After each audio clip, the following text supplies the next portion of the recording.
नमस्ते बच्चों।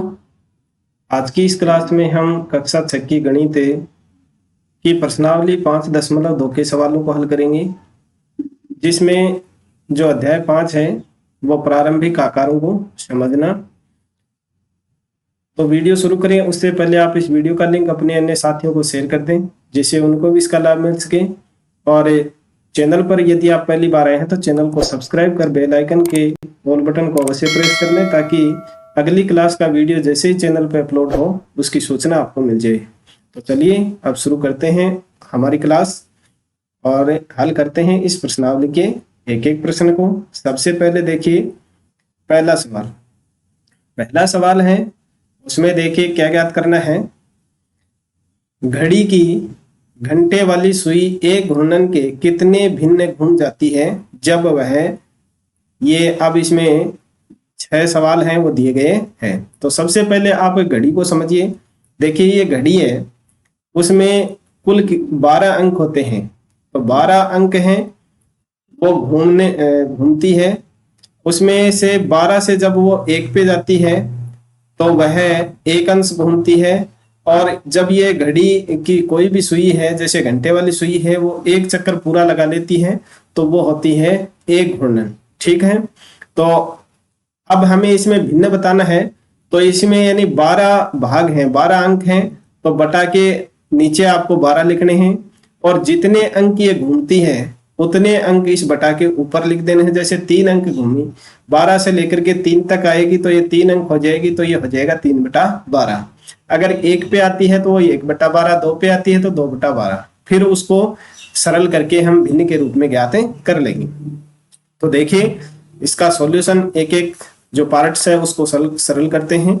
सबसे पहले देखिए ए वाला है, उसमें 3 से 9 तक पहुंचती है। तो आपको सिंपली बट्टा के रूप में, तो बट्टा के नीचे तो 12 लिखने हैं। अब 3 से 9 तक पहुंचती है, यानी कितने अंक आगे गई वो। तो 3 से देखिए 1 2 3 4 5 और 6 अंक चली गई। ठीक है, तो बट्टा के ऊपर लिख देंगे 6। अब इसको सरल करेंगे, 6 का 6 और 6 दूनी 12, तो यानी 1/2 भिन्न घूमेगी। ठीक है, अब इसी तरह से फटाफट से इन सबको कर दीजिए। 4 से 7 है, तो 7 में से 4 घटाएंगे, 3 अंश घूमे हुए, 3 अंक आगे किसकी, और बटा में 12। तो ये कितना हो जाएगा, 3 1 3 और 3 चौके 12, तो 1/4 भिन्न घूम जाएगी। अब सी वाला है, सी में दिया गया 7 से 10, तो 7 से 10 देखिए 1 2 और 3 अंक घूम जाएगी, तो 3/12 का मतलब वही 1/4 है, भिन्न घूमेगी। फिर इसी तरह से डी वाला देखिए, डी में दिया गया 12 से 9 तक, तो 12 से 9 तक का मतलब 9 अंश घूमी, यानी 9 अंक तक चली गई, तो यह होगा 9/12।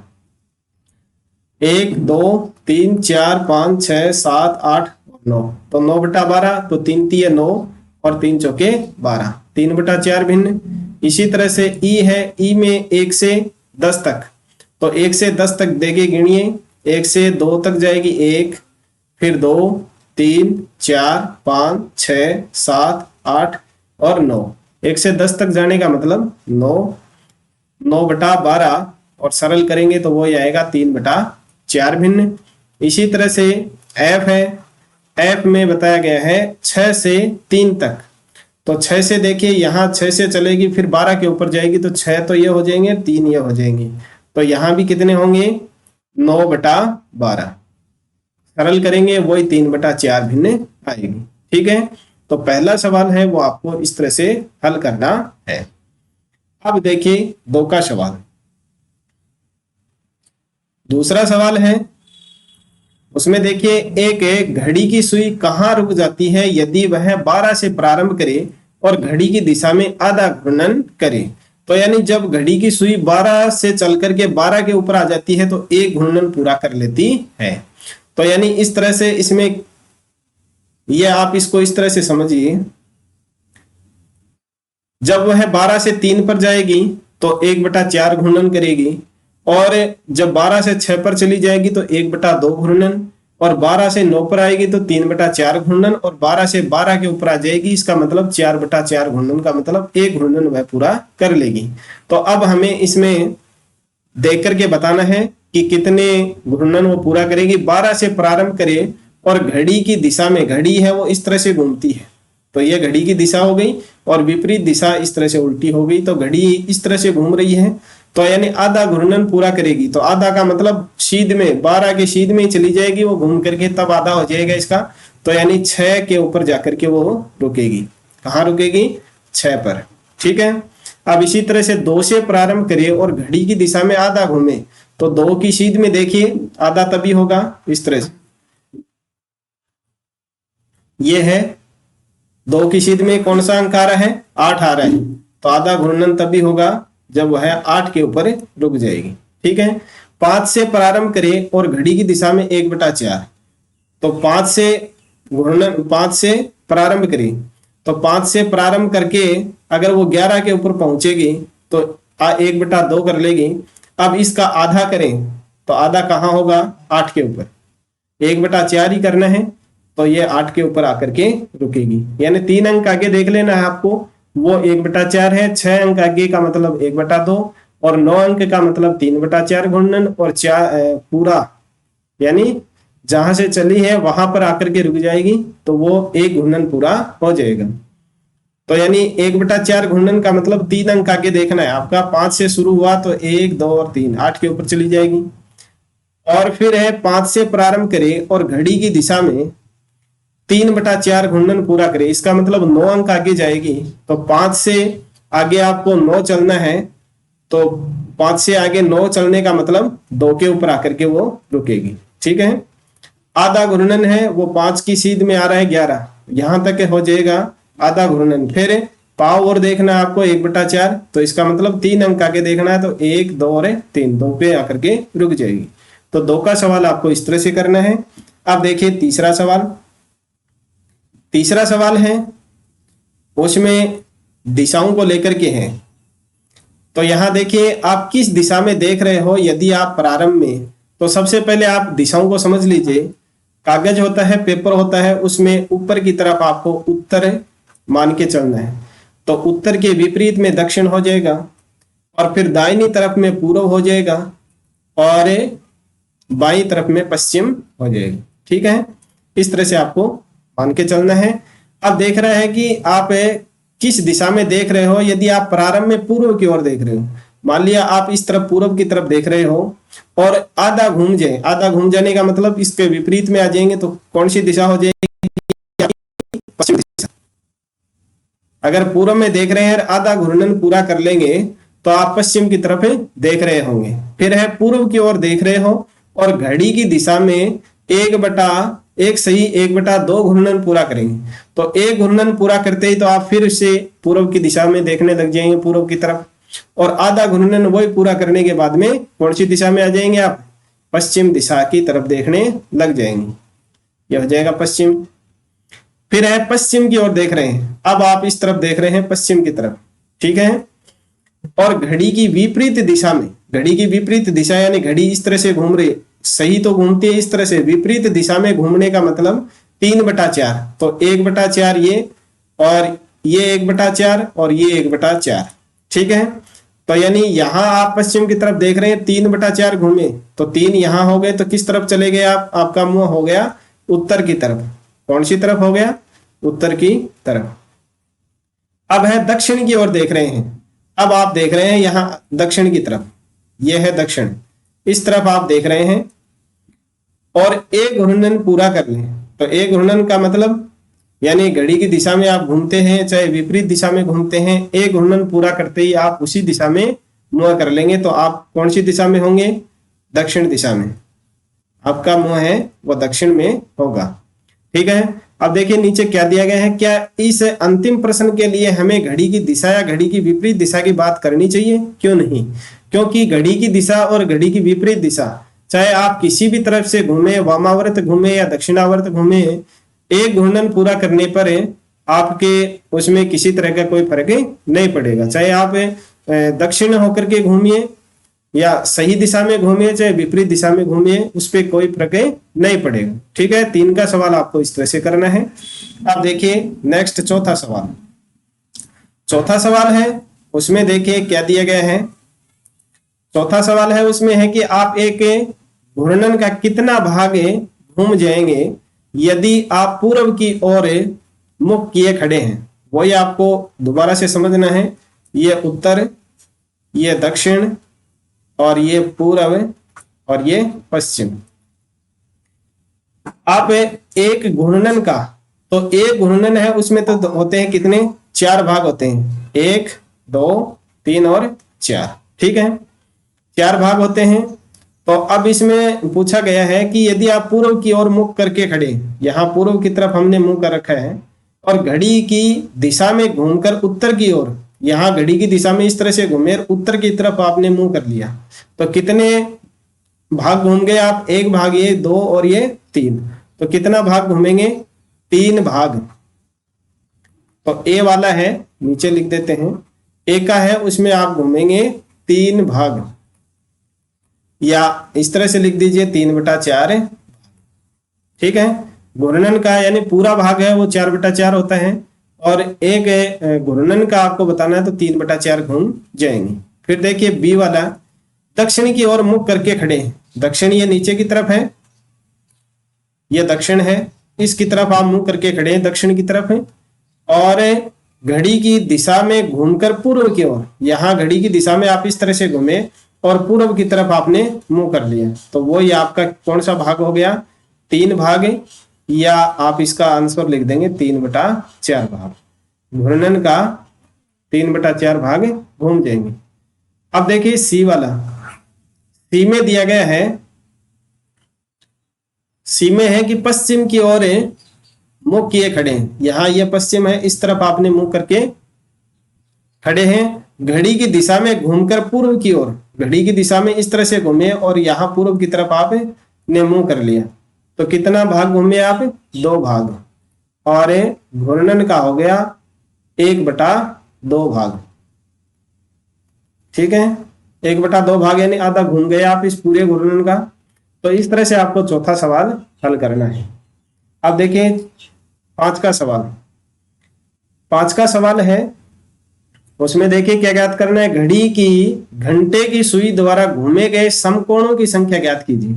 अगर घड़ी के घंटे की सुई एक घूर्णन पूरा कर लेती है, यानी इस डायल के ऊपर एक चक्कर पूरा कर लेती है, तो उसमें होते हैं 4 समकोण। कितने होते हैं, 4 समकोण। यहां अगर वह 12 से लेकर के 3 पर जाती है तो 1 समकोण, फिर 12 से लेकर के 6 पर जाती है तो 1 समकोण ये हो गया, दूसरा ये हो गया, 2 समकोण। फिर वह 9 के ऊपर जाती है तो ये 3 समकोण हो जाएंगे, और 9 से यानी 12 से चल के फिर से 12 के ऊपर आ जाएगी, तो वह 4 समकोण पूरा कर लेगी। अब देखिए हमें, यानी 1 अंक से लेकर के आगे 3 अंक तक जाती है तो वो 1 समकोण होता है, 6 अंक आगे चलती है तो वो हो जाएंगे 2 समकोण, और 9 अंक आगे चलती है तो हो जाएंगे कितने, 3 समकोण, और पूरे 12 अंक पूरे कर लेंगे तो उसमें 4 समकोण घूमेगी। तो यहां देखिए 3 से 6 तक पहुंचती है, तो 3 से 6 तक पहुंचने का मतलब कितना हुआ,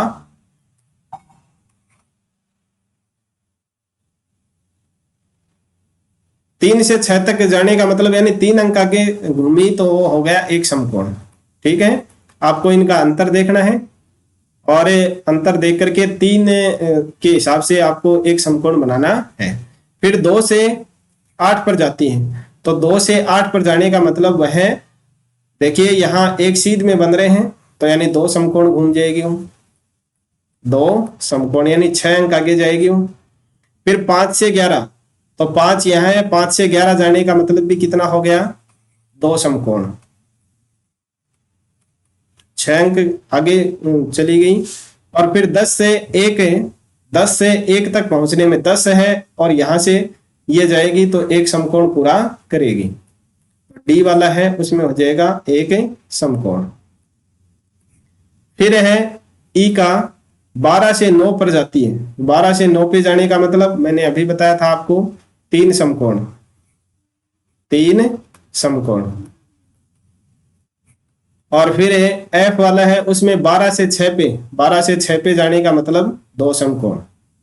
तो इस तरह से अगर आप घड़ी को लेकर के उसमें अगर समझ करके करेंगे तो आपको ये सवाल है वो बड़े ही आसान तरीके से समझ में आ जाएंगे। अब देखिए नेक्स्ट है छठा सवाल। छठा सवाल है उसमें देखिए आप कितने समकोण घूम जाएंगे यदि आप प्रारंभ में कितने समकोण घूम जाएंगे। देखिए आप एक यहां वही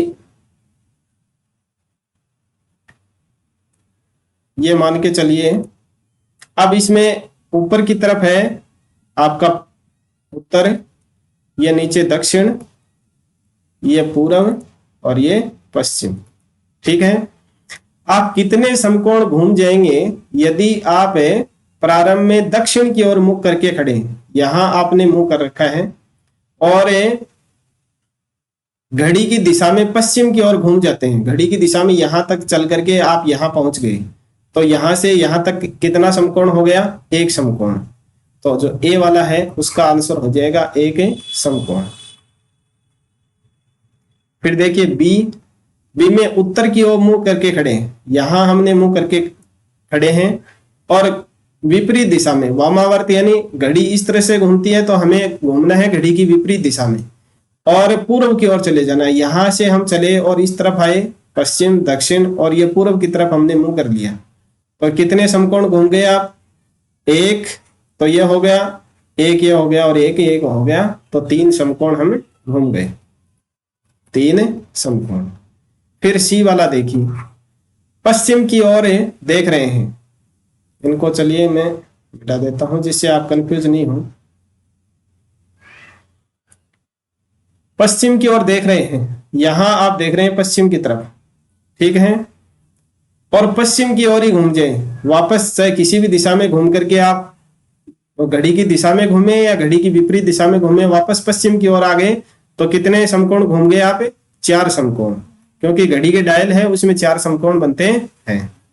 अब देखिए डी वाला, दक्षिण की ओर देख रहे हैं, यहां आप दक्षिण की तरफ देख रहे हैं और उत्तर की ओर घूम जाए, दक्षिण से चले और उत्तर की तरफ यहां आ गए आप, तो दो समकोण घूम गए। चाहे इस तरफ से घूमेंगे तो भी दो समकोण घूमेंगे और इस तरह से घूमेंगे तो भी दो समकोण घूम जाएंगे, तो इसका आंसर हो जाएगा दो समकोण। ठीक है, अब देखिए इस प्रश्नावली का अंतिम प्रश्न, 7 का प्रश्न। 7 का प्रश्न है उसमें देखिए क्या दिया गया है, घड़ी की घंटे वाली सुई कहाँ रुकेगी। अब हमें अंक बताने हैं कि कौन से अंक के ऊपर वह रुकेगी यदि वह प्रारंभ करे 6 से और एक समकोण घूम जाए। एक समकोण घूमने का मतलब 3 अंक आगे की तरफ जाएगी, तो 6 से प्रारंभ करें, 6 से प्रारंभ यहां करेगी, एक समकोण घूमेगी, इसका मतलब वो 9 के ऊपर आ जाएगी, तो इसका आंसर हो जाएगा 9 पर। और 8 से प्रारंभ करें और 2 समकोण घूम जाए, 8 से चली और 8 से जब 11 के ऊपर जाएगी एक समकोण पूरा करेगी, 11 से 2 के ऊपर जाएगी तो 2 समकोण पूरा कर लेगी, यानी 8 की सीध में जो अंक है ना उसके ऊपर वह चली जाएगी, यानी 2 के ऊपर आ जाएगी, तो वह 2 के ऊपर आकर के रुकेगी। फिर देखिए 10 से प्रारंभ करे और 3 समकोण घूमे, 10 से प्रारंभ करके जब 1 के ऊपर आएगी तो 1 समकोण पूरा करेगी, 1 से फिर 4 के ऊपर जाएगी 2 समकोण पूरा करेगी, और 3 समकोण पूरा करना है तो फिर वह आ जाएगी 1 2 और 3 7 के ऊपर आ जाएगी। तो कौन से अंक के ऊपर आकर के रुकेगी, 7 पर, क्योंकि 10 के आगे आपको 9 अंक आगे चलना है, तो 1 2 3 4 5 6 7 8 और 9 अंक आगे बढ़ते ही वह 7 के ऊपर चली जाएगी। अगर 7 से प्रारंभ करें और 2 रिजु कोण घूम जाए, 2 रिजु कोण का मतलब 180 डिग्री, ठीक है, एक रिजु कोण का मतलब 180, तो 2 रिजु कोण का मतलब कितना हो गया, 360 डिग्री। 360 का मतलब यानी इस घड़ी के डायल में 360 ही अंश होते हैं, तो 7 से प्रारंभ करें और 2 समकोण 2 रिजु कोण यानी 2 बार 180 से घूम जाए यानी 360 घूम जाए, तो फिर से वह किसके ऊपर आ जाएगी, 7 के ऊपर ही आ जाएगी। 360 अंश हो गया, 360 में जब हम 90 का भाग देंगे तो कितना आएगा, 4 समकोण, तो 4 समकोण घूमने का मतलब जिस अंक से प्रारंभ हुई उसी अंक के ऊपर आकर के रुक जाएगी। ठीक है, तो इस तरह से आज की क्लास में हमने इस प्रश्नावली 5.2 के सभी 7 सवाल हल किए हैं। आशा है आपको ये सारे सवाल अच्छे से समझ में आ गए होंगे। तो वीडियो को लाइक कर दीजिए और चैनल पे यदि आप पहली बार आए हैं तो चैनल को सब्सक्राइब करना ना भूलें। मिलते हैं अगले वीडियो में, तब तक के लिए नमस्कार, थैंक यू।